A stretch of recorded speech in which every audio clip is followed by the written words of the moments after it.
The last thing we did was we talked about the idea that they stone the kever, wild item.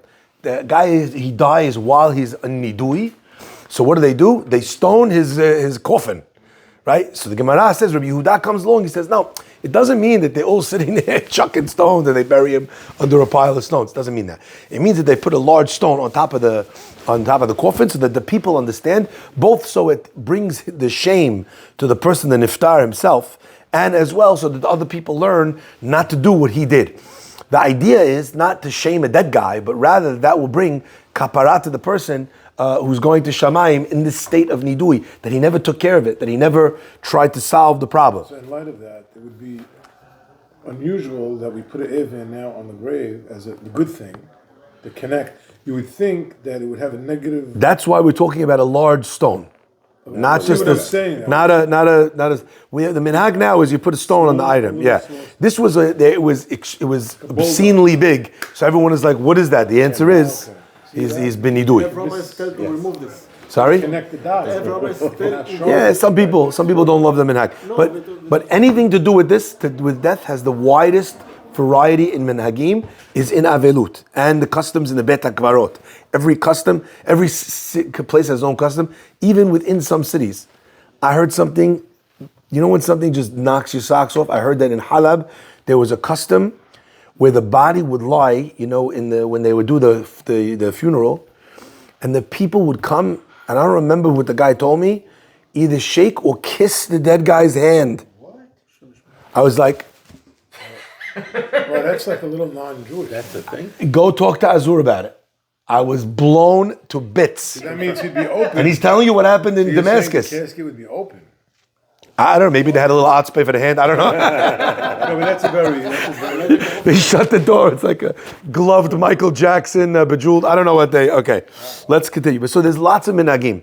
They have a custom, I saw people, they rip up grass in the cemetery. They rip, I think, a handful of grass, throw it over their shoulder like a continental soldier. I don't know. There's lots of different weird minhagim, and every community has their own, whole set. Okay, let's go. Says the Gemara, Avel hayav ba'atifat harosh. A person who's Avel is obligated. What is his hayub? His hayub is to cover his head, to wrap his head. Because HaKadosh Baruch Hu says to the Navi, "V'lo ta'ateh al safam." Person should not. He told Yehezkel, when you're going to do this, don't put the thing covering your face, the head covering, like I showed you the other time, covering your face until your lip. Michlal, what does that come to tell you? He was telling him as a mourner not to do it, which tells you that without the specific instruction, what would he have done?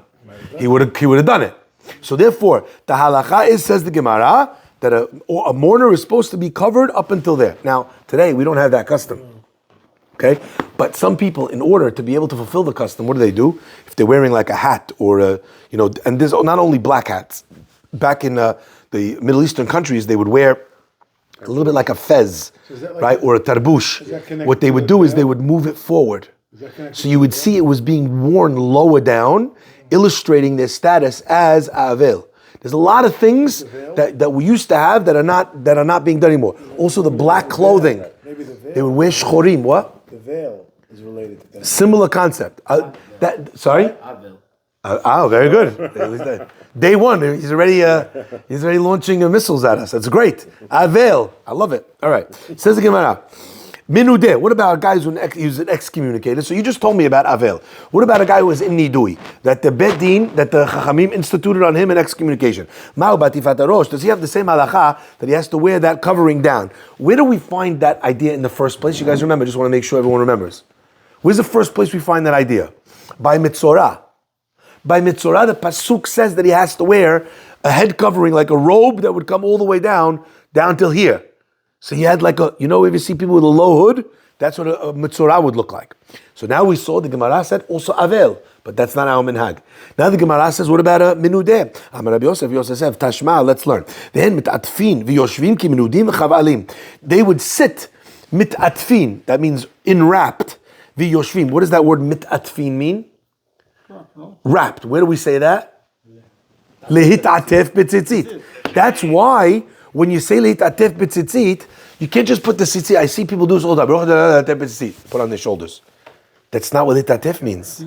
Tif means this. You got to cover your head, and then you take the item, and you throw it like this over your shoulder. All right? Then you take it down. No problem. But when you're putting it on, because the beracha is not al mitzvat tzitzit, it's lehit atif. That means to wrap yourself with a talit. Putting it on your shoulders, not wrapping yourself. The head has to be involved. Yes. In fact, the Gemara says it's called, in halakha, it's called atifat Yishmaelim. Like the Ishmaelim, like the Arabs would enwrap their head. So, but it's only after the beracha. 1 second. Put it onto it. 1, 2, take it down. Avail covers, right? Was it during the entire Shiva? During the entire Shiva. That's what the Gemara is saying. They would sit with the item covering like this. Okay. Yeah? All right. And then that's why you have to lift your eyes, right? But that's how it was. By the way, if you look back at the old, they're showing these movies of like when they had people in the Roman era, you see a lot of the poor people, the lepers, right? That's how they dressed. They had this kind of the covering over their head. It was part of this whole status, this state of mind that you were trying to elicit by dressing that way. So the Rabbi Yosef says, we learn from this Braita, v'hen mitatfin v'yoshvin, they would enwrap and sit like a minudeh avel, ad shirachmu alehem min hashamayim, until they would get mercy from heaven. What does that mean, until they would get mercy from heaven? So one answer is that's just a timeline. In other words, you would do it until min hashamayim they had rahmanut on you. Why did that dissolve? But a different idea here, wait, let me just finish this. Different idea is that since covering your face was an element of humility, they would do it until the zechut of that brought them rahamim v'shamayim. Okay? But sidebar, what do we see from here? Sorry. What do you disconnected? Sorry, no, I'm here. I'm here. I don't know who's disconnected. Everyone else hears me? Yeah, we're good. 5 by 5. Okay. So, says the Gemara, right? Beautiful concept that, what do we learn as a side note? Vehen mitatfin, and they would be enwrapped. Who's they? Kiminudim, like those that were excommunicated in Avelim. So the question was, does a minudeh, does he cover? You see clearly in the Braita that he does. By the way, interesting. The Gemara previous brought a proof from Yehezkel, and it gave you a whole diuk. He told him not to do it. Must be that if you were a regular guy, you did. We have a Braita that says explicitly, Avel and Minudeh, both covered until their nose. So you have a Braita, you could have brought it. They wanted to bring it ready from a Pasuk, maybe because it was earlier, but they'd rather a Pasuk with a diuk than a direct phrase from a Braita. Yes? I see Aaron doing it for his sons. You don't see? Why? Because Aaron was forbidden to do it for his sons. Since they were inaugurating the temple, what did Moshe Rabbeinu tell Aaron? And God actually said it to Aaron himself as well. He says that you can, since you're doing this, this is not the time for mourning. The whole of the Jewish people, all of Am Yisrael will cry on your behalf. The whole nation will mourn for you. But you have a job to do now in these moments to be able to inaugurate the temple. Fascinating. And that was what Aaron did. They did not tear their clothing From the destruction? from when his sons passed away. Yeah. They did not do it, but it was only because it was an explicit command from God. Says the Gemara. That was one of the proofs that we brought before, about the tearing, because it said that they didn't, which proves that without the special commandment, they would have. Yeah. You can say "Tfilah lani ki ya'atov." Yes. Ya'atov as he raps. Very good. But also atufim bera'av means when they would collapse out of hunger. That word also means, right? Atufim bera'av is a pasuk in Echa, that they would literally pass out from exhaustion and weakness. So tefillah le'ani ki ya'atov could also be that. Yeah. Amalei Abaye, says the Gemara. So Abaye said to him, 1 second, Dilma minudeh l'shamayim shani. You're telling me, you're bringing me a pasuk, a proof from there that a minudeh, that a person who's excommunicated has to enwrap. Maybe that's talking about a situation where he's minudeh l'shamayim, when he's been excommunicated by HaKadosh Baruch Hu. In other words, we're looking at a person who's suffering in this way, and we're saying that not a case where it's a halachic excommunication by the Chachamim. So when it's Minudeh Shamayim de Chamir, that's more strict. But how do you know that would be the halacha also over here? What would be your proof? Okay? Says the Gemara. I just want to show you 1 second here. Look at Rashi, in the Rashi at the end, at the bottom, small tiny letters, get out the reading glasses, right in the middle of the column. You see it? Right over here. Dilma. Dilma minudeh leshamayim shani. Let's look at Abaye's knockout of the proof. Says Rashi, Kigon elu, like these, de lo ne'enu, de hamidi. You see that they were not answered.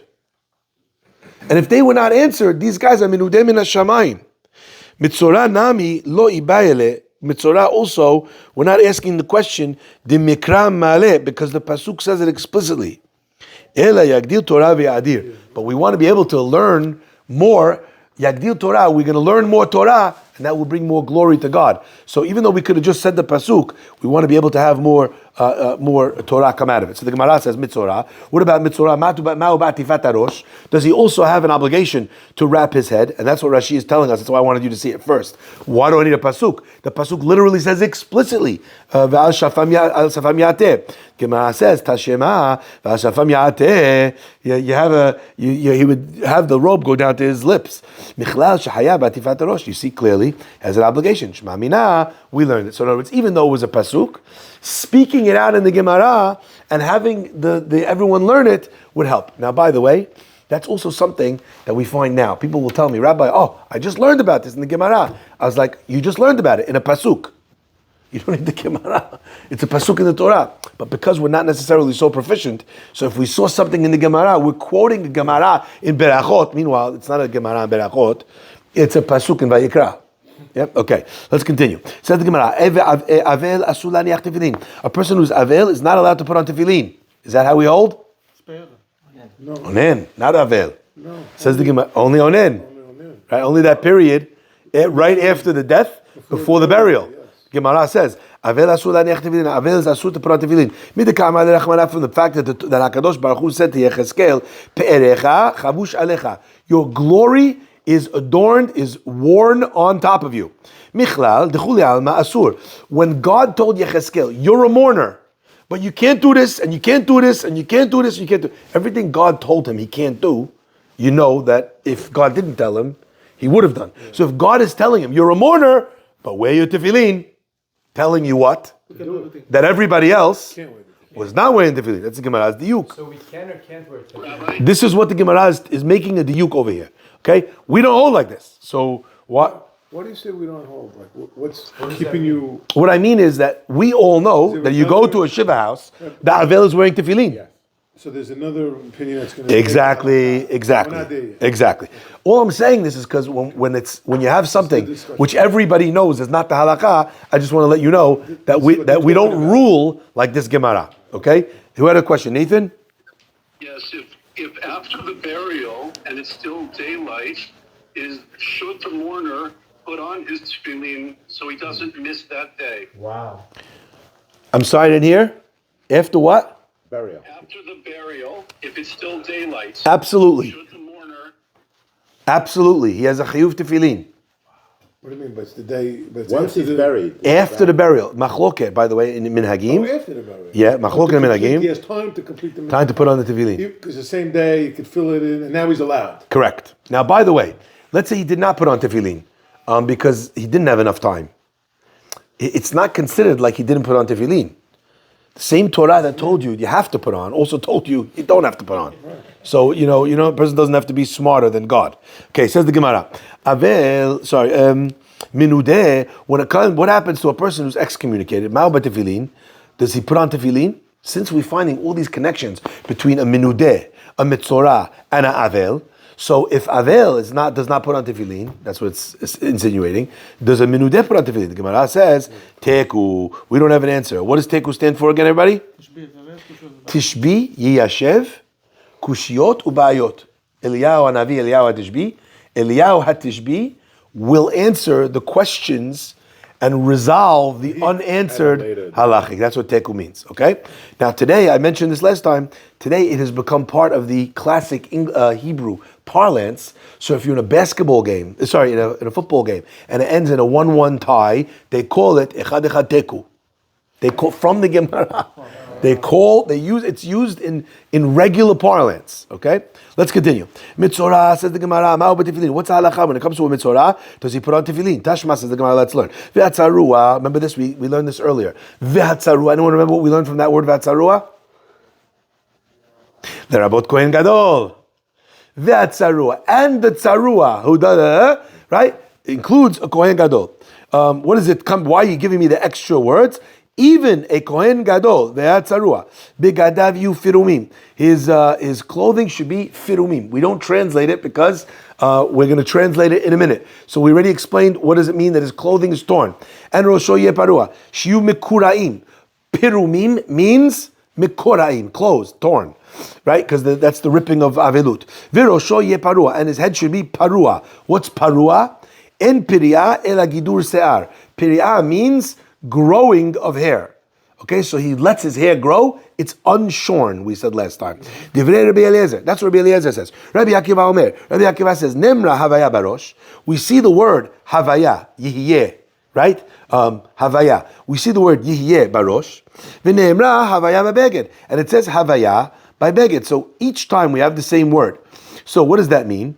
If by a beged, right, the word is firumim, and that means torn, then the hair, which also has the word havaya, yihiyeh, like it says, right, begadav yihiyu firumim.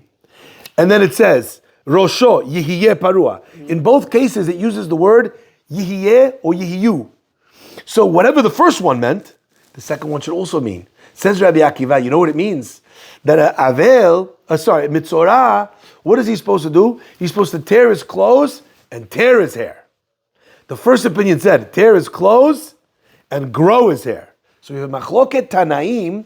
What does a mitzorah do with his hair? Is he obligated to let it grow and not cut it? Or is he obligated to shave it all off? So two exact opposite poles of understanding.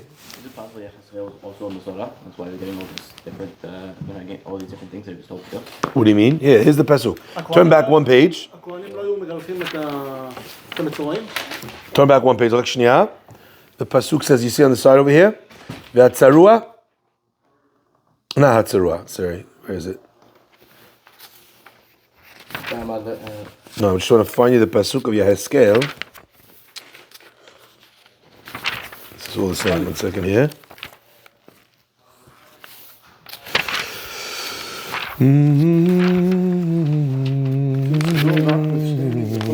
Right? We're talking these rules are Yes, because once we started talking about cutting hair, not cutting hair, so we went into. going out of the Chol Once we started talking about these other things, we're moving into other halachot that are related, that we learn from one from the other. But they're not. Found the pasuk? No, but They're it's a just sidebar. separate. Yeah, הענק דום מתים, אבל לא תעשה פרחך חבוש עליך ונעלך תשים ברגליך ולא תעטה על שפם ולחם אנשים לא תאכל. Now that pasuk, we actually had it in the Gemara before. The Gemara said that it was communicating to Yehezkel that he had this obligation, that he had different halachot than what he ordinarily would have had. Okay? Yeah, now, what was the case over there? The case was that he was going to become an Avel. He was not yet an Avel. He was going to become, his wife was going to die. Hashem said, this is going to happen. When this happens, you don't do what a normal Avel would do. Because you're a prophet, and I need you to not be doing that, okay? But you learn from that, whatever God needed to tell him not to do, you would, if it told him, I want you to eat donuts, you know that would have meant that God had to tell him that, because otherwise he would not have done that. You can eat donuts. Right. Why are they kind of interrupting the whole Avel law system that exists? Because it's all interwoven. But they're not setting law here. No, it is. No, it's all interwoven. Remember, you asked me this question last time, and I was trying to differentiate. There's the laws of Avelut, okay? But there's the laws of Avelut where they intersect with the laws of Chol HaMoed. Okay. So in other words, what happens to a person who's Avel? So I know the laws of Avel, but now his Avelut is interacting with Chol HaMoed. Okay. So the laws of Chol HaMoed for an Avel are here. Okay, but we're talking about. But laws once, now. why? Because now you're telling me what an Avel is allowed to or not allowed to do. The Gemara says, well, where does this come from in the first place? Right.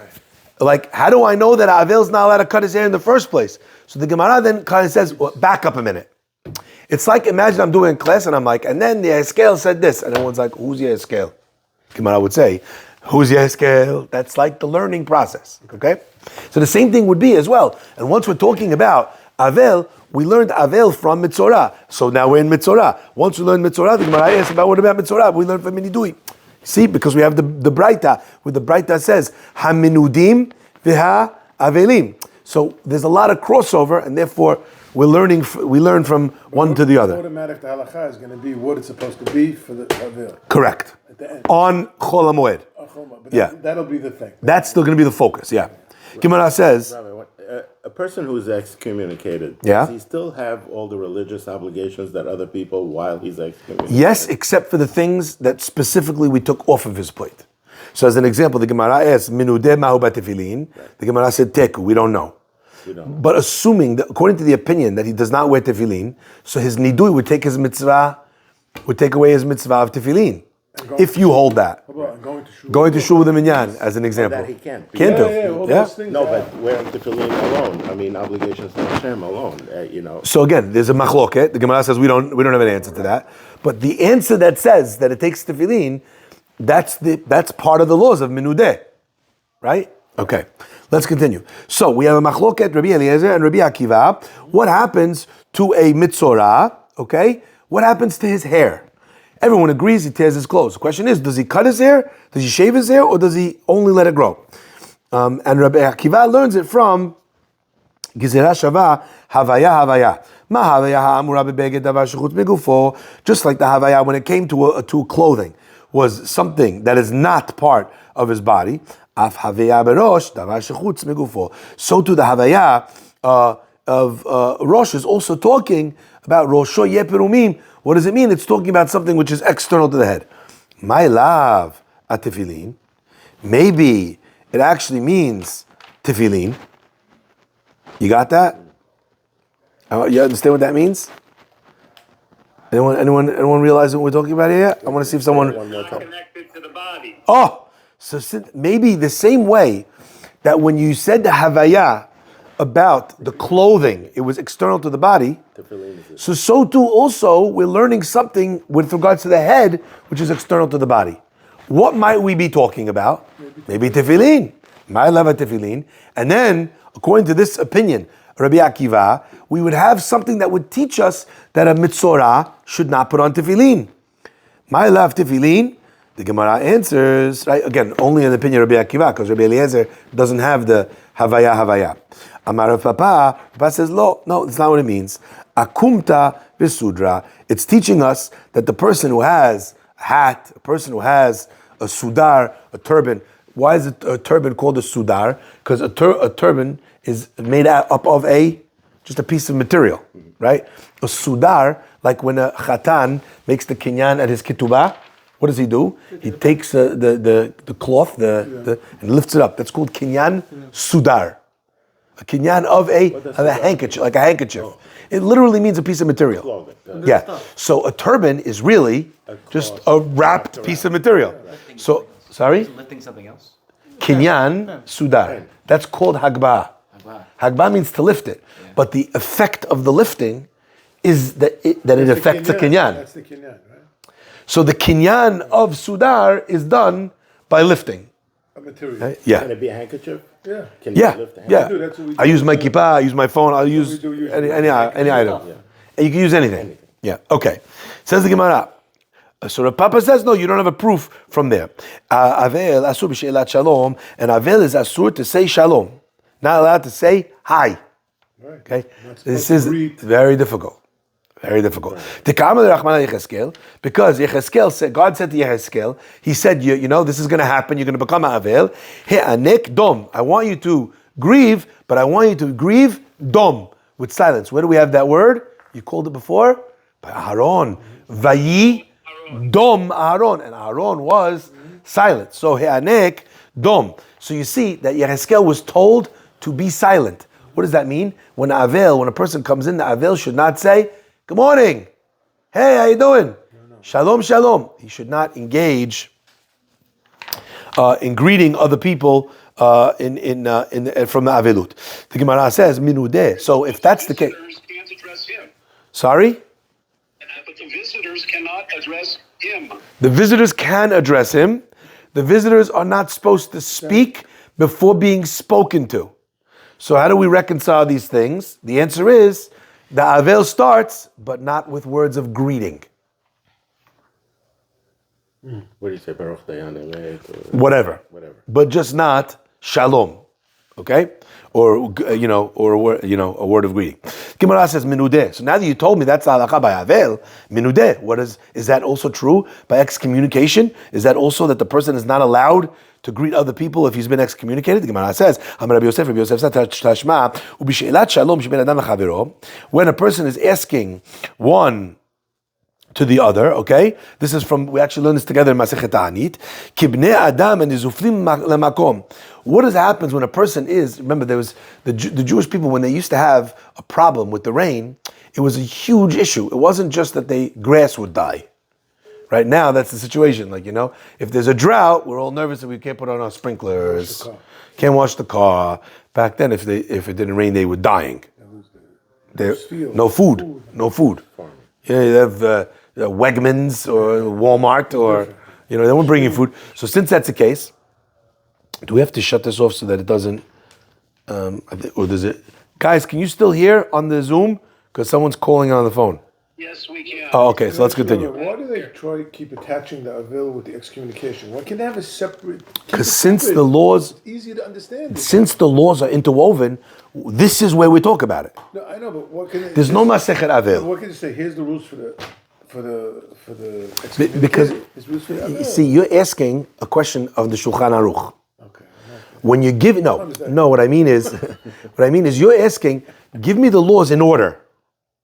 Avel, this one. We don't know. Wait, hold on. We don't know what the law is for the Shulchan Aruch until we have the discussion. So this was the discussion. We know that these three are interwoven. So each thing, as we come up with it, so you're asking that it should be grouped by subject. And they're saying it should be grouped by Isur. It's just a different grouping. Okay? Yes. So when we talk about not wearing tefillin, so what are the laws? Who doesn't wear tefillin? This one. Yeah. Who doesn't cut their hair? This one. See? Okay. Let's continue. So the Gemara says, Ma'u b'she'elat shalom. So what do? The Gemara says that during Tanit, when it wouldn't rain, b'she'elat shalom sheben adam lechavero, they would refrain from saying hello to one another, to greet one another, to open up with conversation. They had this somber nature about them when they would do this. And what would they respond? They would have fasts on Mondays, on Thursdays. They would have 3 different sets of fastings, right? When they would do for a ta'anit, when we learned. The first one, then the second one, and then the third one, they would take the Aron Kodesh out into the city square. It was a whole production. So we were doing very different things to get people to be in a mindset of somberness, of teshuvah. It's not a time for idle chatter. Imagine you go to a funeral, sitting in the front row opposite the mourners, and you call out to the guy, "Hey Dave, how's it going?" Inappropriate, right? Wrong atmosphere. So says the Gemara, so they should act kibnei adam hanizufim lamakom, like someone who is not desired. Nizifa means where someone is pushed away. Okay, where someone is pushed away from Hashem. So you see that someone is in nizifa. What do? They don't have She'elat Shalom. So the Gemara's answer is, you see from there that a minudeh also doesn't do She'elat Shalom greeting. The Gemara says mitzorah. So what about a mitzorah? Ma b'She'elat Shalom. What's the halacha? The Gemara says tashma. We know that the robe has to go all the way down to his lips. Shiyusif totav medubakot bazu. We want his lips to be sealed. The lips should be closed. Sheyeh ki minudeh u'che'avel. That he should be like a minudeh and like an avel. So you should not be speaking the asur b'she'elat shalom, and he's forbidden from doing she'elat shalom. Now, just by the way, you realize what just happened? Each time, the Gemara finds a braita that answers all the questions. What does this braita tell you? A mitzorah, we says al safam yateh, that his lips should be sealed, the asur b'she'elat shalom, right? He should be like minudeh and avel. So you just told me explicitly that they're all together, and they're all together for She'elat Shalom. זה בדיוק בשביל זה. אבל זה, אחרי שאנחנו רואים, once we see that it's also for Avel, then it's harder to say that. Because Avel doesn't have that reason. And, right? Minudeh doesn't necessarily have that reason. His problem might not be in speaking. But by Mitzorah, that's correct. The Gemara answers, Shema Minah, from that Braita, we see that all three people are forbidden from issuing and starting a greeting. Says the Gemara, Minivshot Minah Minudeh. So, if that's the case, let's learn the halacha to all of those people that they're not allowed to say shalom. Gemara says about Pinchas Yosef. Racha says the name of son of Pinchas says the name of Yosef. Mi Kattan asur. Does it say that it's asur? It says sheyehe kiminudeh ucheavel katani b'mila achranyata. No. It means that he should be like a minudeh and like a avel for other things. Ve'asur nami b'she'elat shalom. Gemara says, so why don't we use this as a proof that all the other ones should be asur b'she'elat shalom? Answers the Gemara, because it's not a proof. Let's look back at the Braita. The Braita says, Shi'esif totav, his lips should be closed, zu bazu, one to the other, like a minudeh and an avel. Like the Menudeh. Wait, ve'asur b'she'elat shalom, and also asur b'she'elat shalom. Not that they are asur b'she'elat shalom. This is asur like minudeh avel, and also he's asur b'she'elat shalom. We have no proof from the Braita that those are also, like I'll give you an example. Let's say I say, you know, a basketball player, this guy, he's like Wemby and Mitchell Robinson. So if you know who those people are, who are they? Centers, very tall. Yeah. So now you know the guy is very tall. And you say, and he hits threes like Steph. Right. Does that mean that Wemby and Mitchell Robinson hit threes like Steph? No, just another characteristic. You could read it either way. Yeah. But since you could read it either way, you have no proof from the Braita. Like we said last time, so since it could be that it's saying, and also, so we have no proof from that, okay? So we therefore would not know what the case was by Menudeh, and that's why we had to prove from someone else. Says the Gemara, Avel asur b'divrei Torah. We have about 5 minutes left. Avel asur b'divrei Torah. Avel is asur when it comes to the studying of Torah. Midikama rachmana v'yecheskel dom, be silent. Remember we said, grieve and be silent. What do we learn from that? He's not allowed to learn Torah. Now let's just be clear. What does that mean? Avel is not allowed to learn Torah. Literally, what it sounds like. So, as an example, let's say Avel loves learning. Open up a Gemara. Not allowed. Like going back to work. He's got to check out Change for his 7 routine days. has to be- He's not allowed. He's not allowed. The Gemara says, how do you know? From Yehezkel. Okay? Now, this is interesting, because really, what you said is correct. In halakha, when we talk about Avel not speaking, the reason we don't learn it from Yehezkel. Where do we learn it from? We learn it says, Divrei Torah, the words of Torah, are misameach. Right? Misamche lev. Torah brings joy. A person in Avelut is not allowed to engage in things that bring him joy. That's where we learn it from. Not from Yehezkel. So why are we bringing it from Yehezkel? And in fact, why do we have that limud? If the answer is, I think, because we already learned something from Ha'yanekdom. What do we already learn from that? That he's not allowed to greet. That the silence means not allowed to greet. If you told me dom means that, then you can't say it's this. Oh, so he's trying to just... So because of that, we needed another limud that the words of Torah are misameach, and therefore he's not. So that's I think one of the reasons why. Gemara says minudeh. Okay, so what about minudeh? Is minudeh allowed to learn Torah? Ma b'divrei Torah. The Gemara says Rabbi Yosef tashma minudeh shoneh v'shonin lo. Someone who's excommunicated. Number one, he's allowed to teach. Number two, v'shonin lo. You're also allowed to teach him. Niskar v'niskarin lo. The person is allowed to go get a job. V'niskarin lo, and a person is allowed to work for him. Muhram, what if a person is put in herem, which is higher level of excommunication than nidui? Lo shoneh, lo shonim lo. He can't teach and you can't teach him. Lo niskar, no, muhram, person who's put in herem. Right, what do we say? We say, kal hamira, not kal hamira.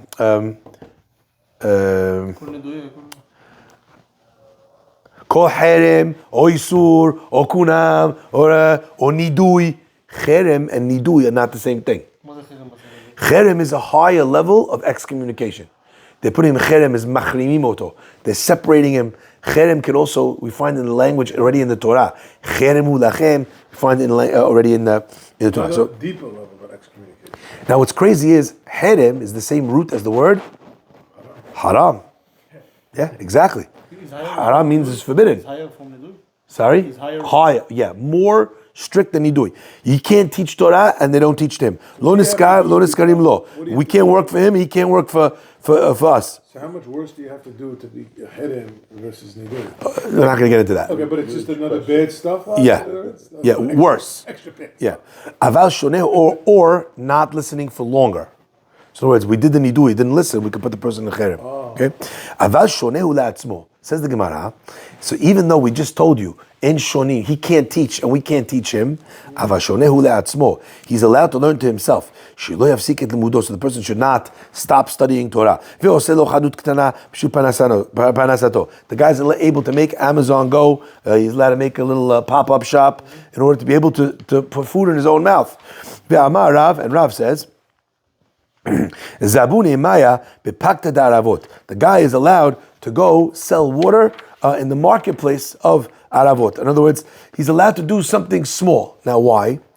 If we said he's not allowed to work, lo maskirin lo, right? So that if no one will hire him, how's he going to make money?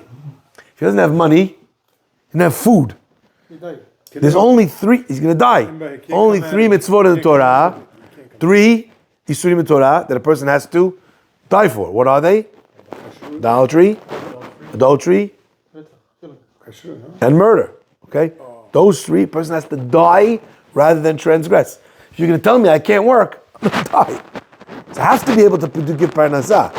So what am I supposed to do? You don't want me interacting with people. The answer is, he's allowed to do something small to be able to, just in other words, just enough to be able to get by. Okay? So he could sell water bottles, in Aravot, or maybe baseball caps in the Yankee game. Okay, Shema Mina. The Gemara says, what do we learn from here? You see from here that a person who's minudeh is able to learn Torah, right? He's able to study Torah. Whether he's nidui or herem, he's able to study Torah, regardless. Sorry? But Avel not. Correct. Now let's just do the last one before we do to the next question. The Gemara says mitzorah. So what about a mitzorah? Ma ubdi Torah? Is he allowed to study Torah? The Gemara says tashma let's learn the brayta. You should teach your children and your children's children. Yom Hashem amad lifnei Hashem elokech bechorev. The day that you stood in front of Hashem on Har Sinai. Just like when Am Yisrael was by Har Sinai with the fire and the thunder and the smoke and the lightning, right? They were standing be'ema. They were standing with fear, bi'irah, with awe. They were standing beretet, ubeze'ah. They were shaking. And ze'ah, literally ze'ah means they were sweating. But it means over here a sweat that's coming from pahad, from just being completely overwhelmed. So just like it says over here, that at Har Sinai, that's how they were standing. Be'ema, be'yira, be'retet, u'beze'ah. So too, mikan ameru. So too, we learn over here that that's how zavin v'mitzoraim ve'bo'alin nidot. Person who was zav, he's had a mission that makes him tameh, or a person has tzarat that makes him tameh, or bo'alin nidot. If a person had relations with someone who was a nida, mutarin likot b'torah b'nevim b'kutubim. They're still allowed to study Tanakh, v'shanot v'midrash v'bishas b'halachot b'agadot, and to study the midrash and shas and the halachot and the agadot, all the different teachings. U'ba'aleh kirayin asurin. But someone who's ba'al keri, who's has had an emission during the time of the Torah. During the time of Beit HaMikdash, a person would have an emission of seminal fluids, of semen. At that point, he's forbidden to study Torah. Why did they make it forbidden for this guy specifically? Tameh? Yeah, this time. The other ones, Tameh, they let the guy do it. They let the guy study. How come only by Baal Keri? Since Baal Keri was something that people didn't take too seriously, right? Whether or not there was, this emergence, whether it was through a form of masturbation, or whatever the case might be, or not being careful and getting themselves excited and having these emissions, the thing that people are least careful with, we have to make the strongest gezerah on. They have no control. Because otherwise people don't take it seriously. Yeah, Right. it's a joke. In fact, Ezra, we mentioned him this morning. It's funny that the learning is overlapping exactly the sugya. The Gemara says that Ezra was mitaken, that a person has to do tevilah. They call them tevilat Ezra. People, they go to the mikveh, many people go every single day. Yeah? Now, if it's very inconvenient, so people stop going and then they go Erev Shabbat. A lot of people in Israel go, even regular people, not rabbis. Regular people have a minhag to go every Erev Shabbat. They go to the mikveh to maintain a state of spiritual purity. But Ezra held that a person was not only Tovel Kiruyav, but he was being Tovel all the time. Every day they would pray. The great rabbis, and now it's become much more popular. People, I have friends of mine, regular guys, built a mikveh in their house. In the morning, they go to the mikveh, shower, and then go to shul. Could you imagine? You know how long it takes to go to mikveh? 1 second. They do both. And I'm saying the next. Yeah, it's the next level up. But you imagine you come to Shaharit, completely pure. That was the Takana Ezra. Why were they mitaken? In the time of Ezra and Nehemiah, they needed to institute all these laws because Am Yisrael was at a very low level, and they needed to make sure that they were protected. Okay, Shema Mina, we learn from here specifically and explicitly that a mitzorah is able to study Torah. Just a PS, you have a lot of people all the time that they dump on the midrash. People just are they ameh haaretz. You have a lot of people like, oh, I don't like the midrash. Midrash is this, midrash is that. Fool. The whole of Torah, all of halakha is built on Mishnah. The same people who wrote the Mishnah are the people who wrote the Midrash. The same Rabbi Meir, Rabbi Yehuda, Rabbi Eliezer, Rabbi Akira, all the same Tanaim. The guy's like, this, that, Midrash, blah. What is that? Like a Midrash? Look at the Gemara over here. Look at the Gemara. A person who's studying, he's allowed to read Torah, Nevi'im, Ketubim, the Shanot, B'midrash u'b'shas. It put midrash before shas. There's so much that people just don't know in this world, and the depressing part is not that they don't know, but the depressing part is that they spread this illness of their lack of knowledge to other people. Yeah, and they make fun, and then once they make fun, so it ruins it for other people. Other people now buy in. It's a wild connection. Sorry? It's like Lashon Hara. What do you mean? Lashon Hara on the Torah. Yeah. You make a bad thing, and then somebody learns from you. Yeah. How do you? 100%. And by the way, their letzanut is now on your cheshbon in Shamayim. You have to be very careful. Okay. Baruch Adonai Leolam. Amen.